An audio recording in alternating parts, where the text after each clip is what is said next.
Vous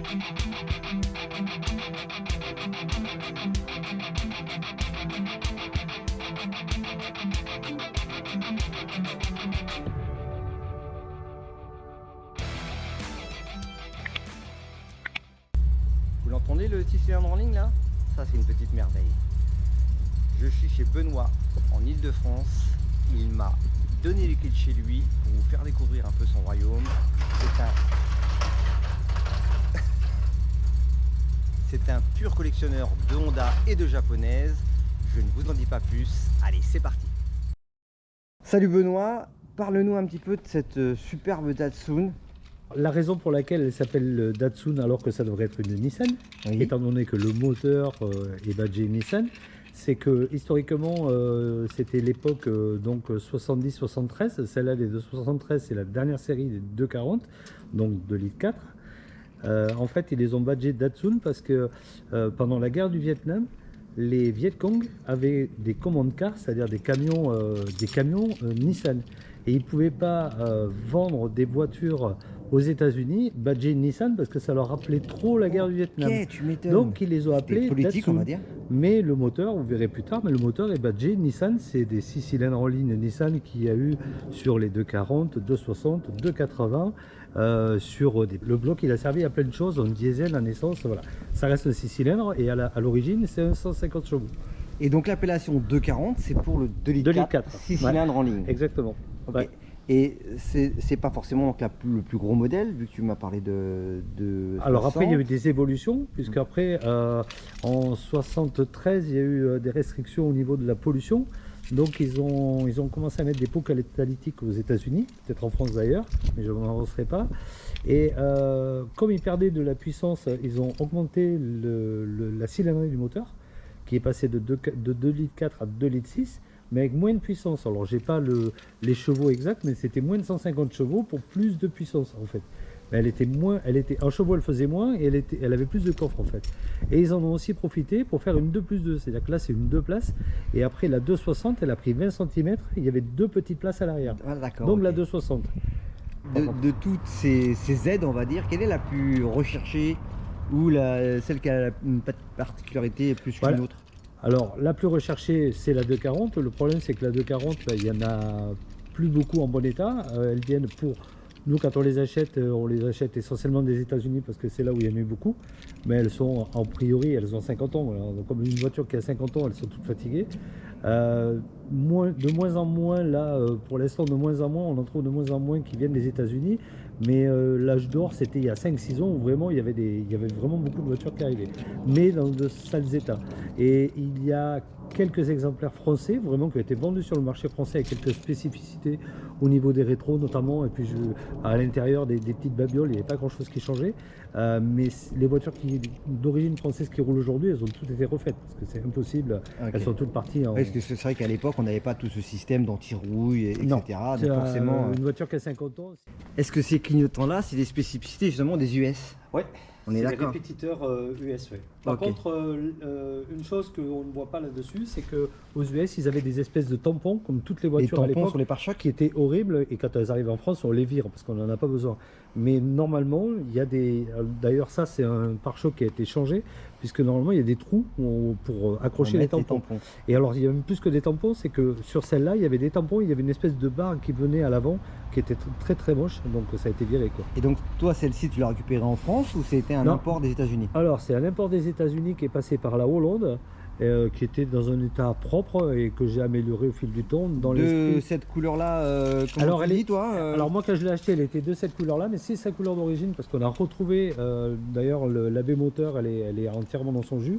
Et on a retrouvé, il y a des trappes pas des trappes de secours, mais des trappes pour mettre des outils sous le tapis à l'arrière, où la peinture, évidemment, n'a pas bougé, n'a pas pris le soleil. Et on a rescanné cette peinture-là, c'est exactement celle-là. Qui s'appelle? Alors, moi j'appelle ça Veranis, mais elle a un code que je n'ai pas en tête. D'accord. Ouais. Non, on va dire le Veranis. Ouais, mais c'est vert, c'est pas jaune, c'est vert. Elle est magnifique. La petite ouverture ici, je baisse et je lève. Et là, on découvre la merveille. Donc on mange dedans en fait. Il y a un peu de place pour bricoler au cas où. Donc là, qu'est-ce qui se cache en dessous là? Tu as une petite trappe. Le lave-glace. Le lave-glace, tout neuf, même le pot est tout neuf. Ok, là on a le dot, je suppose. Là on a la prise d'air avec un filtre à l'intérieur ici là. Ouais. D'accord, les deux carburateurs. Été-hiver. Été-hiver. Génial. Le radiateur. Radiateur pas d'origine, parce qu'en Arizona il faisait très chaud, ils avaient mis Et un donc, ils ont radiateur mis un en alu. radiateur en alu, ouais. Ouais, D'accord. beaucoup plus gros, parce qu'il est plus petit en fait. Elle est neuve. Elle est propre. Et donc tu mets du 15W40. Exactement, je l'ai noté parce que j'ai... Ah, Tu es un peu triché, hein, c'est marqué là en gros. Ça fait le mec qui s'y connaît à mort. Chaque voiture a son huile, donc si tu veux à un moment... Combien tu mets d'huile là-dedans? Je sais pas. Parce qu'il est vachement gros le filtre. Je- Bah forcément déjà c'est un 6 cylindres donc le filtre est un peu plus gros, mais il dirait un fil de camion. Tu as la plaque constructeur là-bas, qui est marquée Datsun alors qu'il y a marqué Nissan en dessous, mais c'est La drôle. plaque constructeur elle est là. Au fond dans la bande. Ok, j'en ai vu une dans la porte. Ouais, aussi, ouais. D'accord. Et donc là même système, on a une autre trappe pour Ça, c'est atteindre la le batterie. Ouais. Moi j'ai mis un coup de batterie, mais pour sortir pour le la moins batterie. quoi. Ouais. Ok, et tu m'as parlé de ça tout à l'heure, Ouais, la c'est petite assez cerise. exceptionnel. La petite cerise. Alors on pourrait croire qu'on a fait ça parce qu'on tombe souvent en panne, souvent de nuit d'ailleurs. En fait, ça se démonte. Il y a un câble. Et t'as une petite lampe de poche. Il y a une Bah, petite lampe de poche et ça fait masse en fait. Et ça fait contact et du coup, Alors, bah là, on il n'a faut pas mis de peut-être le donc contact, forcément, mais voilà, ça fonctionne très bien. Et C'est top. c'est une petite idée sympa et originale. c'est pas une option, c'est sur toutes les non, non, bagnoles. non, non, sur les 240, c'est sûr. Les 260, je sais pas, peut-être.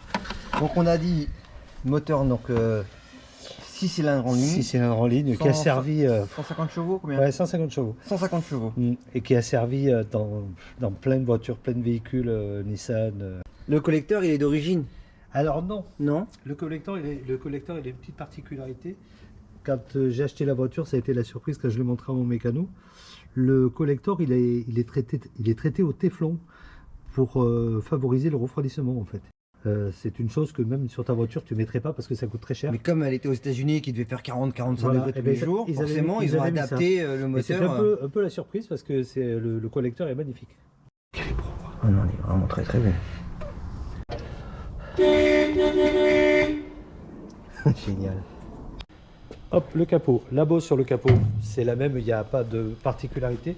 Par contre, il y a eu quelques séries où ils ont rallongé, alors je ne sais pas de combien, mais d'à peu près 10 cm. En fait, vous aviez des vitres qui cachaient les phares et vous aviez l'avant du capot descendait beaucoup plus en fait. Donc elle une était espèce rallongée. de bulle sur le phare avant Il y avait une pour protéger bulle les sur- optiques ou Ouais, mais c'était dans le style en fait. D'accord. Et il y en a eu très peu. Moi, j'en ai vu une en France, mais il y en a eu très peu. Personnellement, ça cassait un peu la ligne parce que ça rallongeait l'avant. C'était pas très heureux. En fait, il y avait plus on voyait plus la calandre en fait. Le capot descendait beaucoup plus loin, un peu comme une Jaguar type E, en fait. Ok. Un peu le même style. Voilà. Donc ça l'a rallongé un petit peu. Donc en gros, ta voiture, elle avait combien de kilomètres quand tu l'as achetée et tu l'as achetée où surtout? Alors, on ne savait pas combien elle avait de kilomètres puisque le moteur a été changé. Il y Et avait puis un c'est échange des standard. mailles en plus. Elles viennent de l'Arizona en fait. J'ai une photo d'elle avec un cactus derrière et le désert. Voilà, c'est le peu de choses que je sais. Donc au niveau kilométrage, je ne peux pas dire puisque le moteur il a été changé, il a fait un échange standard. D'accord. La petite anecdote, c'est que il y avait des documents dans la voiture. Donc avec les documents, j'ai trouvé des adresses et notamment une adresse mail cachée. J'ai essayé plusieurs noms pour remplir les cases.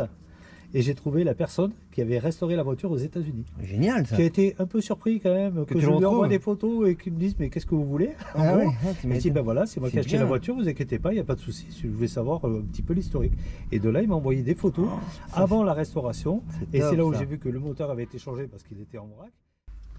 Le volant en bois, c'était d'époque également? Oui.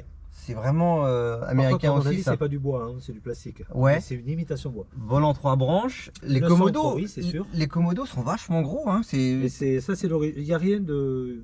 Enfin, a priori, à vue d'œil comme ça, c'est d'origine. Enfin, D'accord. c'est d'origine. Le tableau de bord, par exemple, est neuf, mais c'est exactement le même que celui qu'il y avait avant.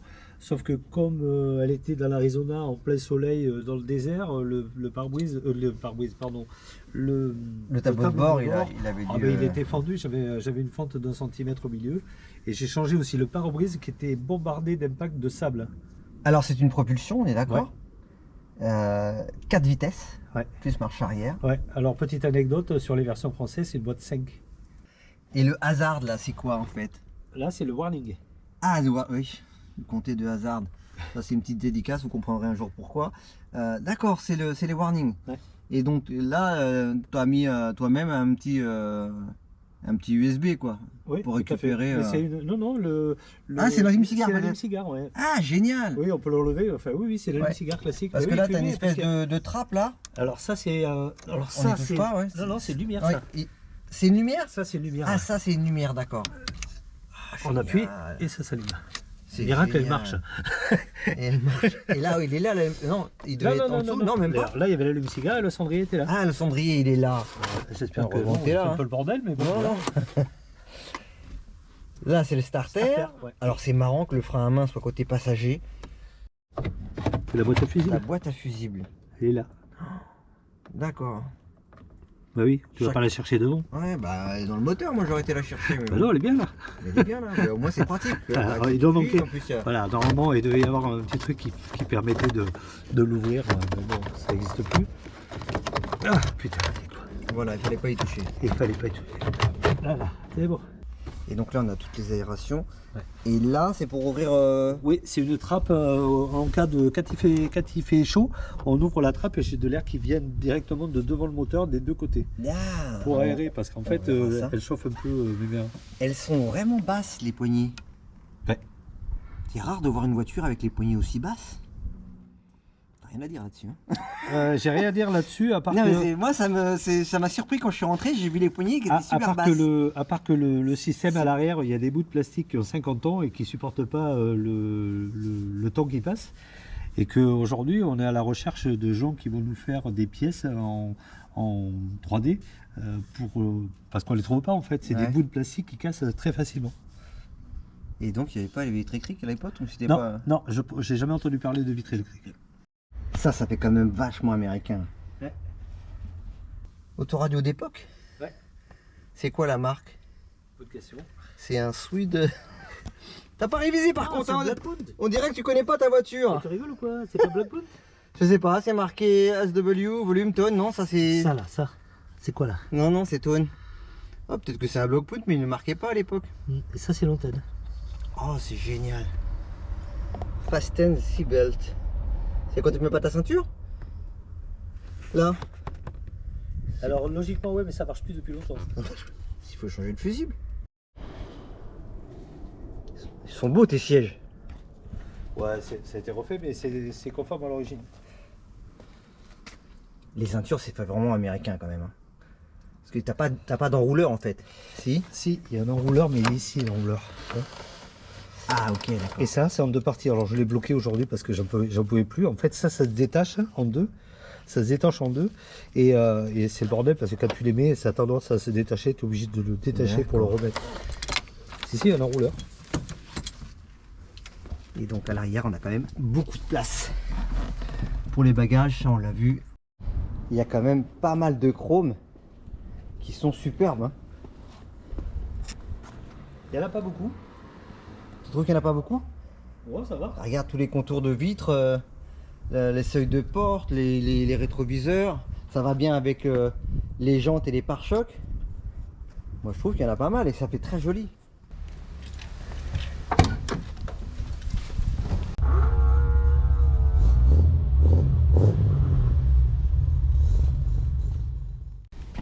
Tu es allé sur le... Alors j'ai tourné à Spa, mais en touriste évidemment, hein, parce D'accord. que je tiens ma voiture, où ça s'est très bien passé.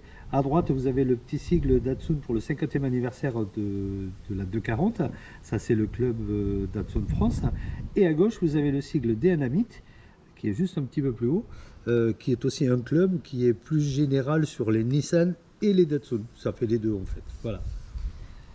Et ça, c'est une petite aération pour le coffre, non? Alors aujourd'hui, ça ne sert plus à rien. D'accord. Mais sur les séries 1, ça servait d'aération. Aujourd'hui, c'est de la déco.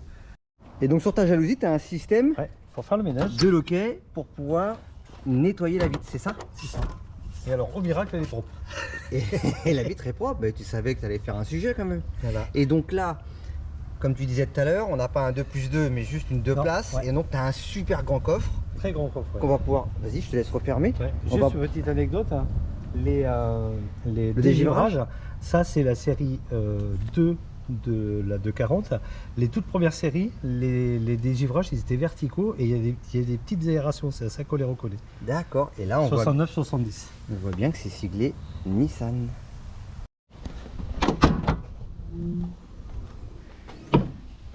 Donc je te connais un petit peu, je sais très bien que la voiture tu l'as pas lavée parce que je venais. Non. Elle est nickel comme tous tes véhicules de toute façon. Là tu avais même une espèce de simili cuir, non c'est quoi ça? Ouais, je pense oui. Et par contre là, petite cerise sur le gâteau. Là on voit alors Voilà. les fameux straps dont tu me parlais. Exactement. Et donc cette couleur-là était scannée pour refaire la peinture. Alors les Parce boîtes que à outils, tu l'as encore celle d'origine ou non? non, il n'y a rien dedans. Non, non, il y a, si, il y a le cric, mais j'ai pas les accessoires d'origine. Donc c'est une partie qui saute forcément dès lors où on a le 2+2 ou alors Exactement. ça reste aussi, Ouais, ouais, ça tout s'enlève à fait. également. Mais il y avait 20 cm de plus. Ok. Parce que la carrosserie, en fait, on le reconnaît ici, la vitre sur le côté était légèrement différente. Et en fait, là, on le reconnaît, c'est sur les bas de caisse derrière la portière. Viens voir ici. En fait, ici, je crois que tu as 15 cm ici de plus. Mais quand tu la vois dans sa globalité, tu ne sais le pas. remarques Si tu ne pas. connais pas, D'accord. il faut vraiment avoir l'œil aguerri pour savoir. C'est génial. Et du coup, je suppose que tu as une roue de secours quelque part. Exactement, elle est ici. Ok, nickel chrome. Donc c'est vrai que la voiture est quand même super propre. Donc toute cette partie-là n'a pas été refaite, tu disais? Non, on voit à gauche, hein, on voit un peu de signe de vieillissement, mais Alors ce qui est marrant, c'est quand même que sur les R14, les R5, les R17, ça faisait un peu ringard d'avoir ça à l'époque. c'était d'époque, ouais. Hein, mais c'est classe aussi, c'est aussi un peu comme les rideaux à lame des DS, etc. ça. Quoi, Après, en plastique, ça vieillit mal, en fer, c'est facile à refaire. mais là on voit pas que c'est du fer en plus et c'est génial, c'est c'est génial. Et cette couleur, ça change un peu de toutes ces bagnoles sombres là. Putain, j'adore. Alors, La face arrière au niveau des feux, c'est spécifique ou c'était comme ça depuis le début? moi, j'ai conservé les feux US, c'est-à-dire que quand j'ai des clignots rouges. J'ai pas des clignots orange. J'ai des amis on peut les transformer, il faut rajouter un câble. On peut mettre des feux européens où vous avez le clignotant orange, comme en France en fait. D'accord. Sauf ok. que moi, comme les collections de cette époque-là, les feux, elles viennent des États-Unis, les feux étaient comme ça, je les ai conservés comme ça. Et en parlant de collection, est-ce que tu as une carte grise collection ou Oui, t'es tout resté à en fait. carte grise? Ouais, D'accord. ouais, tout à fait, sinon j'aurais pas pu les Et à chaque matriculer. fois que tu repasses au contrôle technique, tu es obligé de remettre tes feux orange? Non, ah non, Non, c'est bon, c'est non, accepté. elle est homologuée comme ça. Les homologués, Elle est d'accord. homologuée, c'est une version US qui est homologuée en France. On passe par la FFVE et après on l'a fait immatriculer, j'ai pas eu de problème particulier. Même chose donc pour tes pare-chocs arrière, enfin ton pare-choc Ouais. arrière, il n'y a pas les trous Non, il de n'y a pas tes, les tampons, il n'y a rien du tout, c'est des pare-chocs européens on va dire. Et le pot d'échappement, il est d'origine? Non, le pot d'échappement, alors les pots d'échappement d'origine n'existent plus, donc ce ne sont que des copies. Et là-dessus, en l'occurrence, c'est un pot inox qui se rapproche de l'origine, qui est un tout petit peu plus bruyant, mais pas trop, parce qu'il existe des pots qui sont vides, des pots sport avec double sortie. En fait, la version sport, vous avez deux sorties, une sur l'autre, que j'aimais pas du tout, donc j'ai préféré prendre ce modèle-là. Et c'est un pot neuf et un inox qui a été refait. Alors, les jantes, c'est pas les jantes d'origine, parce qu'en fait, c'est des jantes en tôle normalement, avec des enjoliveurs qui pour moi sont horribles parce qu'ils sont vraiment pas beaux du tout, mais bon, ça c'est une affaire de goût. Ça c'est des jantes Wolf Race, c'est des options de l'époque.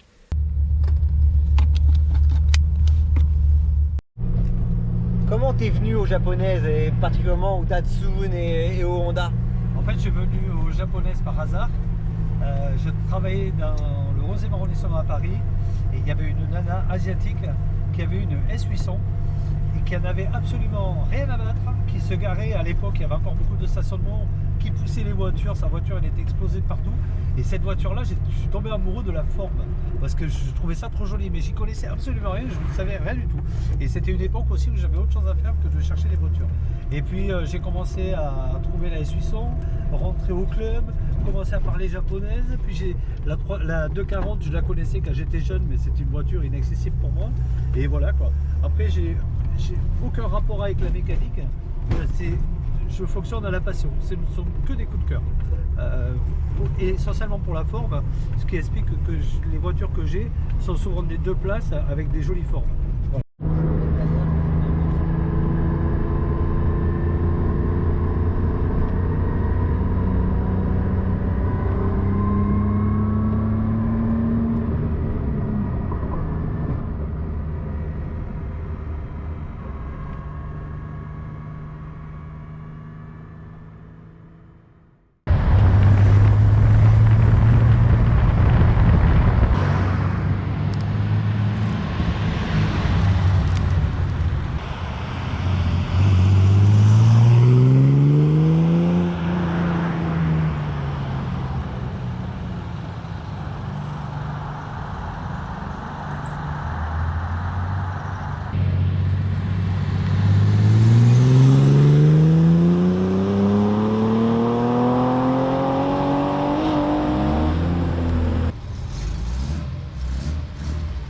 Voilà les amis, cette vidéo sur la 240Z de Benoît est terminée. Merci à lui de nous avoir reçus.